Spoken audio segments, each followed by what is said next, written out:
RMC, la matinale week-end.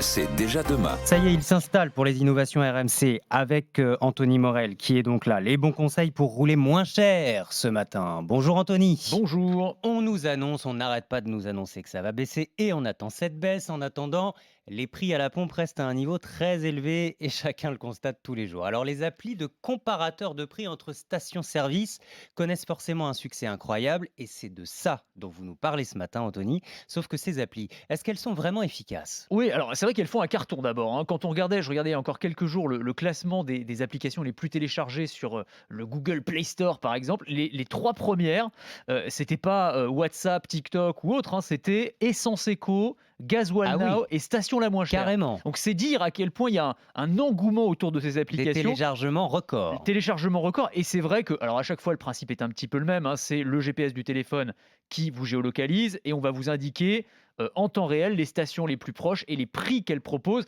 Alors moi j'ai un petit coup de cœur, une petite préférence pour Gasoil Now, donc Gasoil Gasoil Now Now, que je trouve assez bien faite. L'interface est très didactique, elle est très complète, elle est gratuite aussi, il y a un petit peu de pub quand même pour financer tout ça.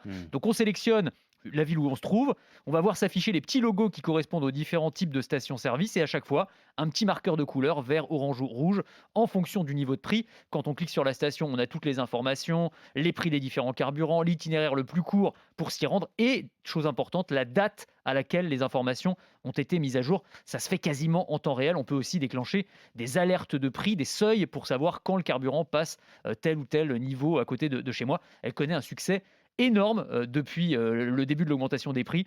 1,5 million d'utilisateurs aujourd'hui. Mais c'est vrai qu'on a quasiment tout ça maintenant sur nos smartphones. En revanche, moi, je n'ai pas encore ces applis pour faire durer un plein d'essence plus longtemps. Oui, pour favoriser ce qu'on appelle l'éco-conduite. Vous savez qu'on perd énormément de carburant parce qu'on ne conduit pas de façon optimale. On passe mal les rapports, on a une conduite trop molle. Et donc, il y a des applications qui vont vous servir de coach de conduite. On peut citer par exemple GecoAir. Donc, on commence par paramétrer son véhicule, la puissance, la masse, le nombre de passagers.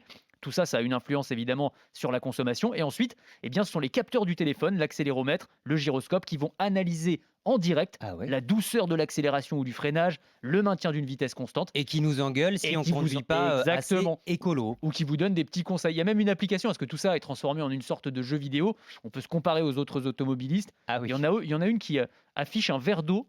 Et donc, en gros, le principe, c'est qu'il ne faut pas faire déborder une goutte d'eau en ayant une conduite très, très souple. Donc, c'est assez malin pour vous forcer à bien conduire. C'est assez ludique. Bon, juste, on trouve aussi partout là sur les réseaux sociaux des pubs pour des économiseurs de carburant.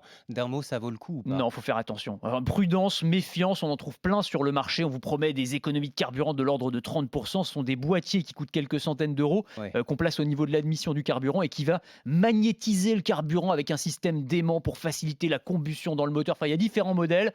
Globalement, sur le papier, ça fait rêver. Il n'y a aucune étude scientifique sérieuse qui valide le fait que ça fonctionnerait. Donc, méfiance, prudence.